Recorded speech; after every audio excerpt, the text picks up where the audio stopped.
Selamat siang kalian. Eh, ちょっと待って。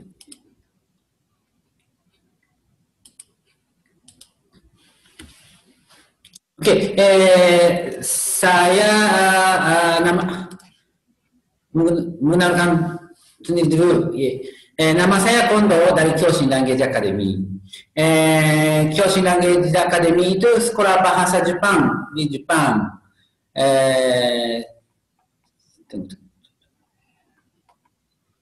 Ya, Kyoshin Language Academy bukan hanya satu sekolah saja di Jepang, ada ごめんなさい。これ画面の共有できますか？してるかな？はい、画面の共有できますよ、できます。してないですね。でまだ、できてないですけど、設定はできるようになってます。ごめんなさい。そうですね。はい。これだよね。はい。はい。すみません。マーフ。Indonesia, jadi langsung Kondo san ya. Oke, maaf. Ya, kembali lagi, nama saya Kondo dari Language Academy. Kyoshin Language Academy itu sekolah bahasa Jepang di Jepang. Sekarang ada 11 sekolah di Jepang. Ada di Tokyo, Osaka, Kyoto, Nagoya, Kobe, Hyogo, Ibaraki, Fukuoka, Shiga, 7 kota. Dalam 7 kota ada 11 sekolah bahasa Jepang. Total siswanya sekitar sekarang 2.200 siswa seluruh dunia, paling banyak dari China, berikutnya dari Vietnam. Dari Indonesia juga cukup banyak, sekarang sekitar 60 siswa di Jepang. Nah, dalam 11 sekolah itu sekarang dalam 4 sekolah ada siswa dari Indonesia. Satu Origin School di Tokyo, Nagoya Kita School di Nagoya, Aichi Prefecture, Kyoto Chugo School di Kyoto, dan Osaka School di Osaka. Jumlahnya itu datanya cukup sedikit lama. Paling terakhir ini Oktober 2019. Di Kyoto ada 62 siswa dari Indonesia. Sekarang sekitar 35 siswa dari Indonesia. Karena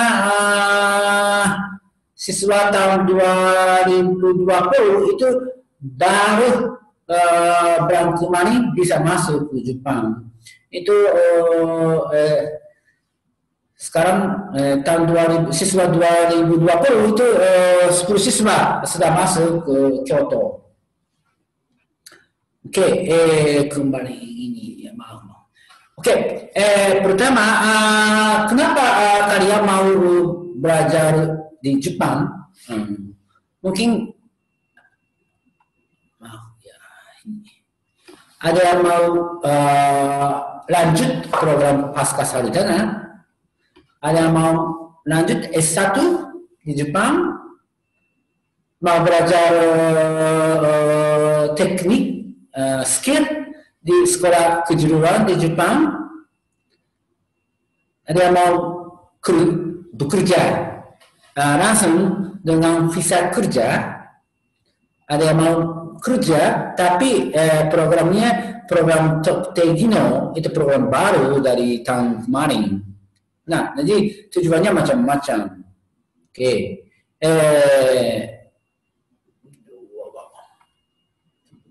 Ini.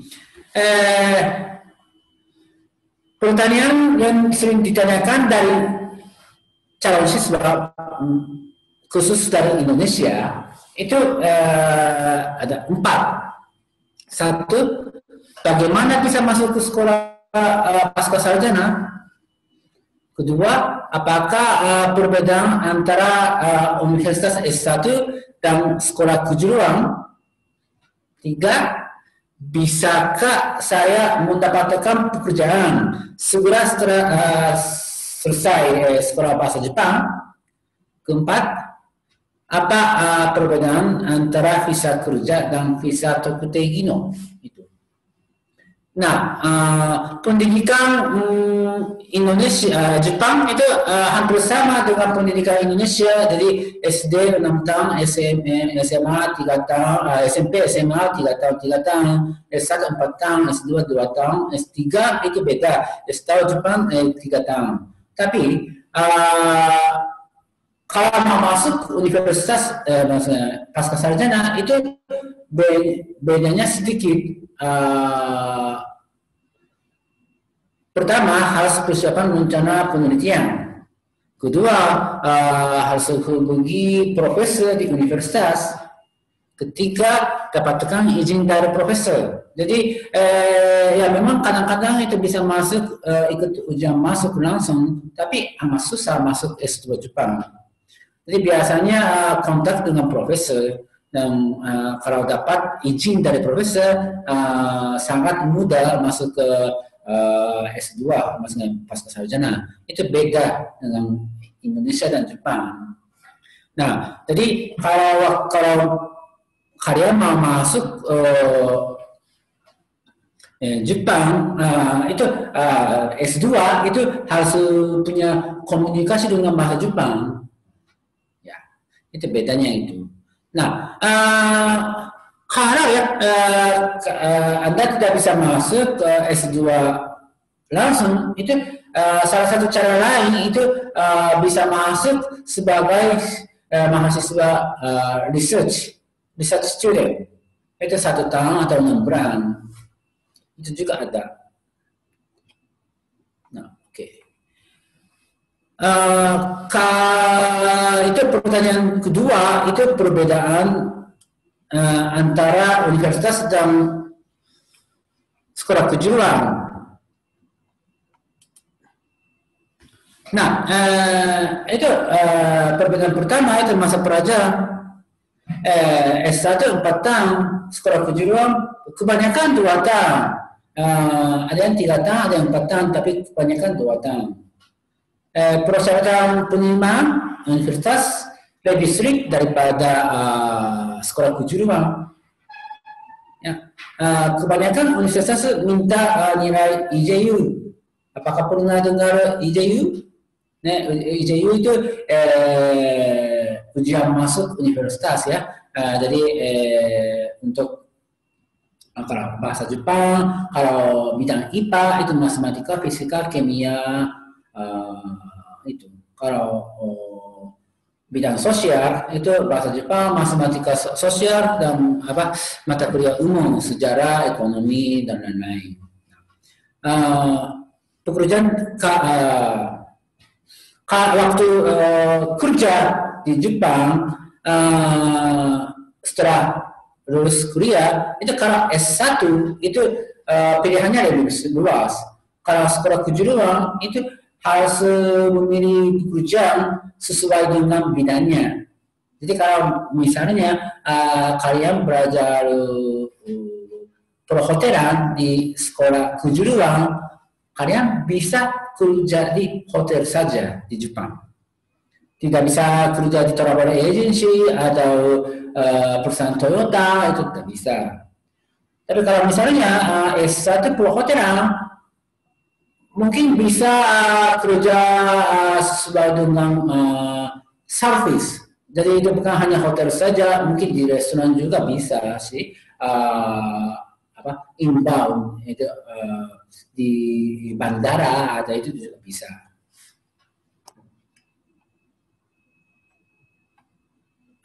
Sekarang yang kalau paling bawah itu orang Jepang pun sekarang siswa yang masuk sekolah kejuruan dulu setelah selesai transfer ke tahun 3 universitas. Jadi S1 kalau langsung masuk S1 4 tahun.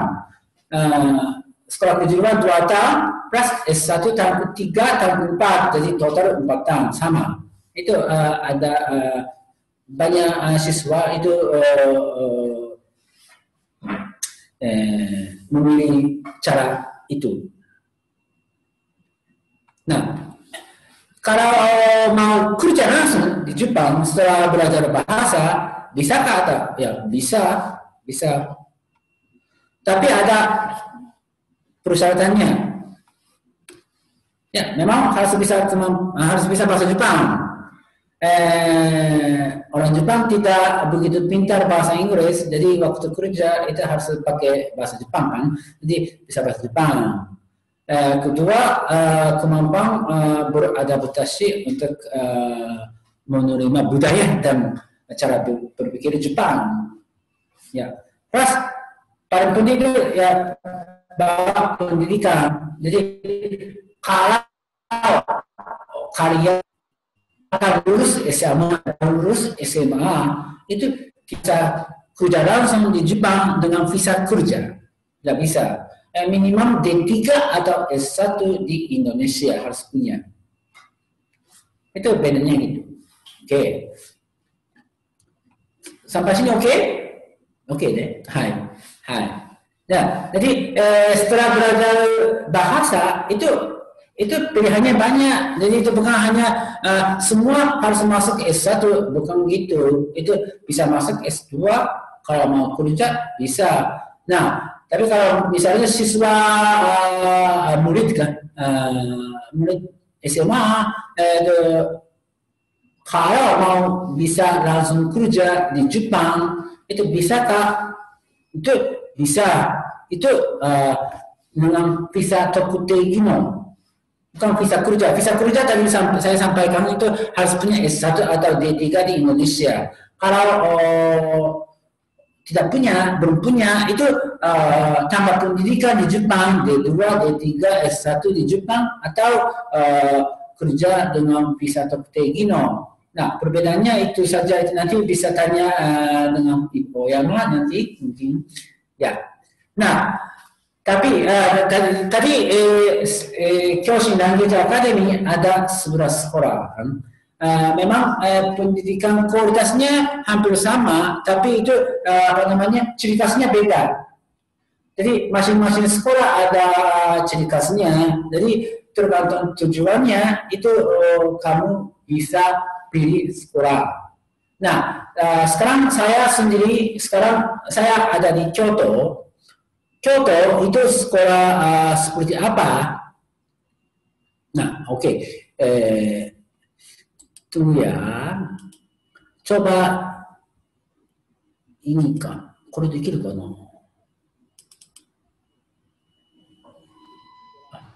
Maaf. Tunggu.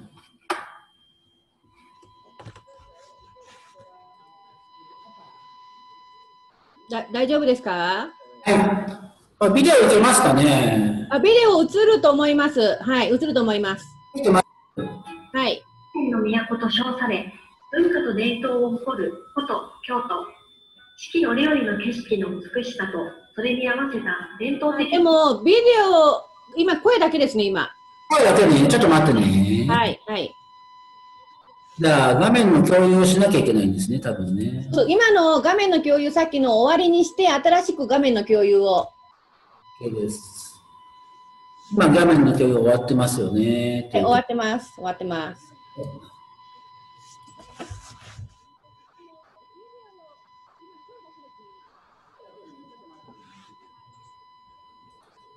ものづくりの街である京都には、任天堂、寺、日本電産など、世界的に。はい、OK、大丈夫そうです。はい。千年の都と称され、文化と伝統を誇る古都京都。四季折々の景色の美しさと、それに合わせた。ごめんなさい。Maaf.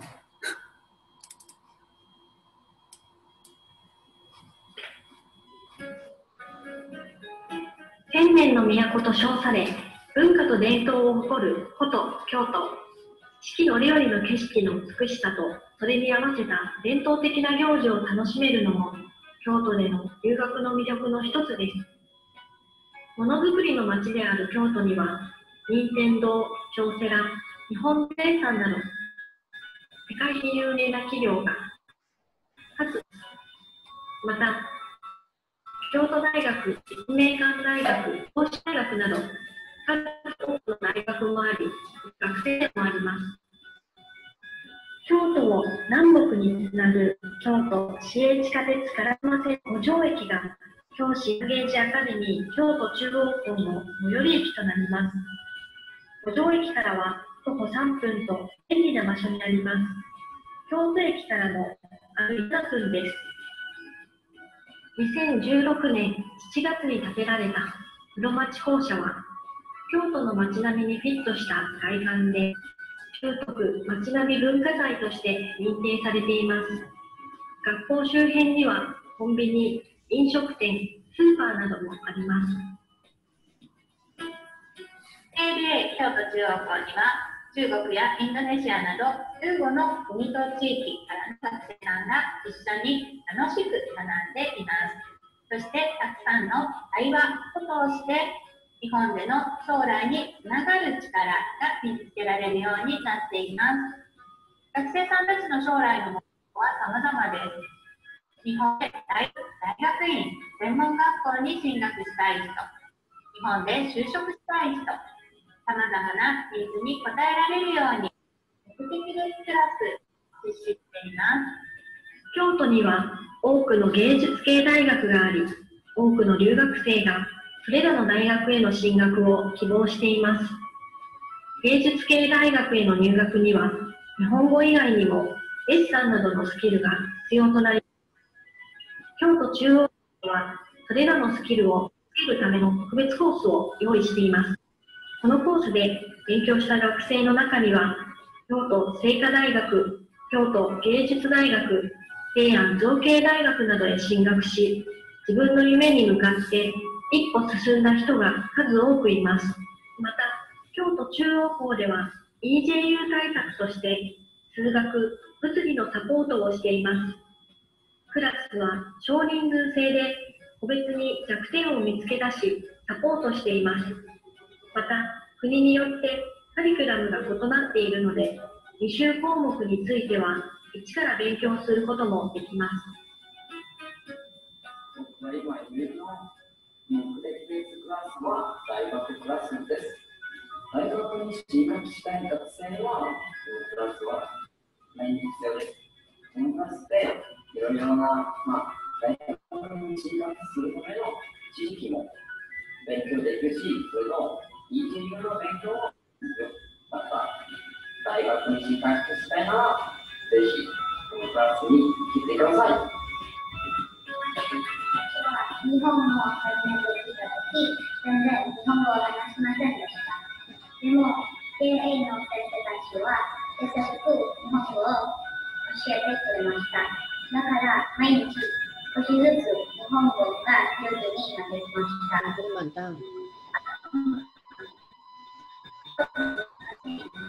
クラスでは先生たちは日本人だから大学のように勉強することができます。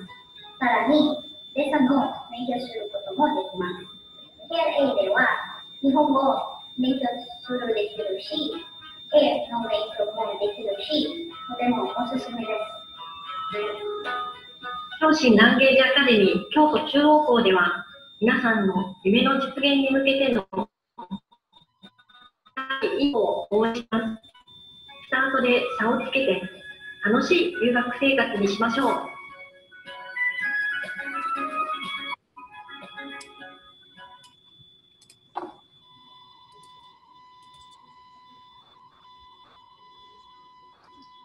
Oke, ini jika Kyoto. Ya, dari Kyoto itu ada selain belajar bahasa Jepang bisa belajar IJU, persiapan IJU, matematika, fisika, dan kalau mau masuk universitas seni itu bisa persiapan dia masuk seni, jadi desain, pensil desain atau lain-lain. Oke.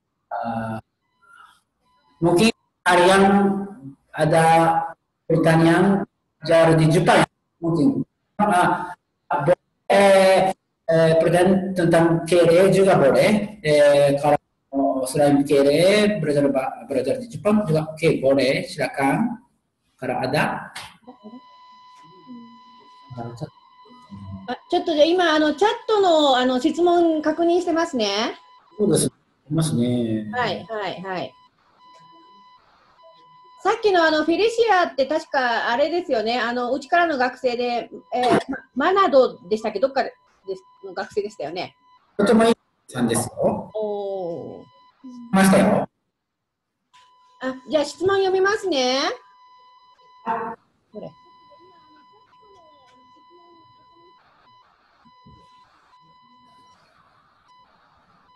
khusus Kyoshin nggak ada.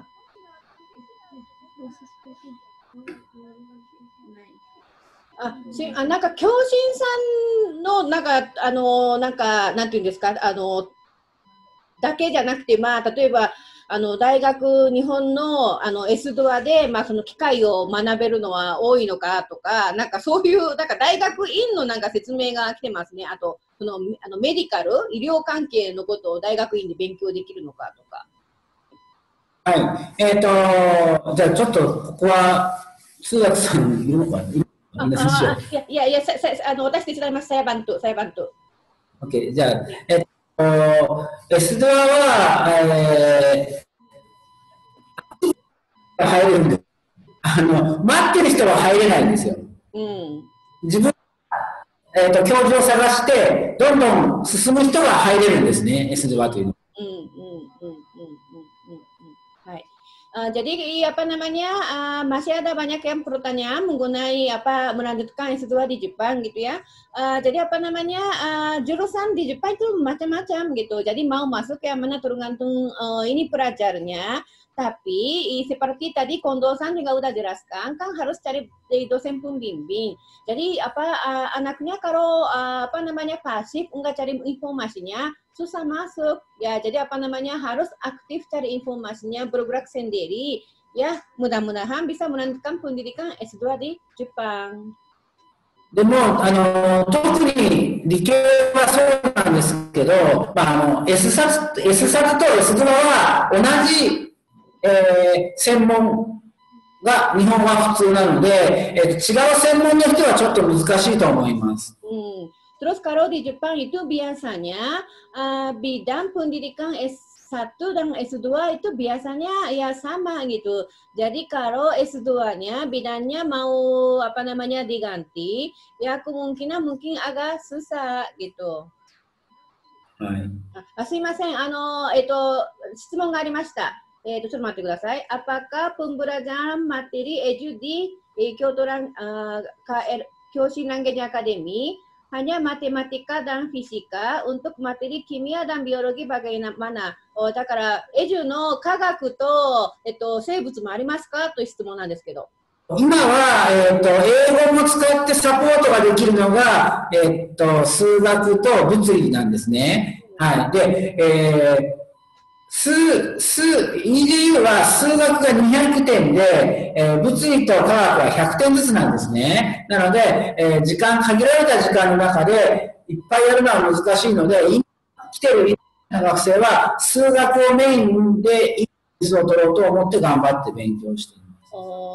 Ini karena penilaian IJU, matematika itu nilai sempurna 200 poin.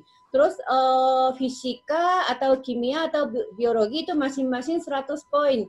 Oleh karena itu di Kyoshin Language Academy itu biasanya lebih utamakan pelajaran matematika gitu.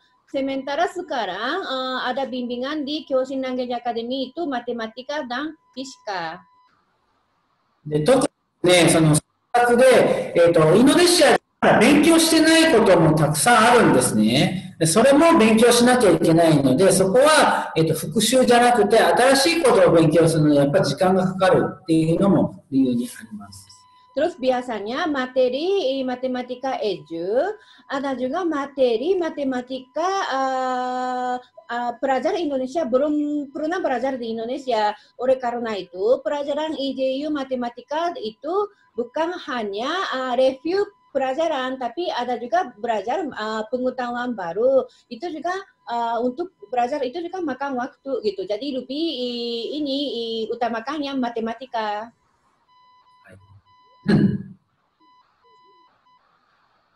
Bukan nih, ada pertanyaan lagi?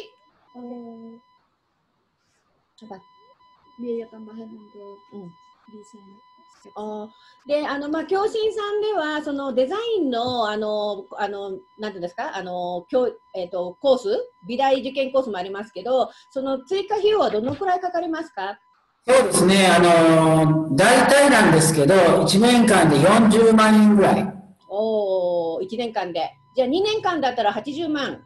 そうですね、ただ2年もかからないので、実際は、1年ちょっとぐらいしか勉強できないんですね。じゃあ大体50万ぐらいですかね。50万から60万円ぐらいかかるかな。わかりました。Ini biaya tambahan untuk bimbingan untuk masuk ke jurusan desain di Kyoshin Language Academy itu 1 tahun itu sekitar 400.000 yen. Biasanya belajar hanya mungkin 1 tahun beberapa bulan gitu ya. Jadi mungkin total biaya tambahan itu sekitar 600.000 yen. Kalau 600.000 yen kalau dirupiahkan sekitar 70 sampai 80 juta rupiah.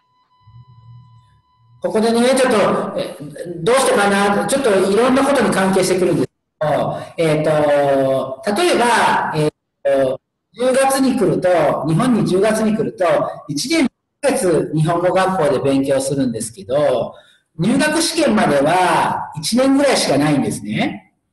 ここが、とても、難しいところで、大学に入るまでは長いんだけど、大学の試験までは短いので、それまでぐっとたくさん勉強しなければいけなくなります。Jadi apa namanya, kenapa belajarnya 1 tahun sedikit gitu ya?